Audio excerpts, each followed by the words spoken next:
Malbik bara malbik? Eða eitthvað sem við snertum á hverjum degi? Gangandi, hjólandi, keyrandi. Og já, við elskum grænna malbik og viljum gera það að því best í heimi.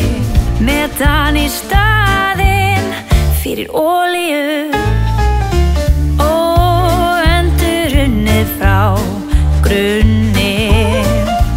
Og já, við elskum grænna malbik og viljum gera það að því best í heimi.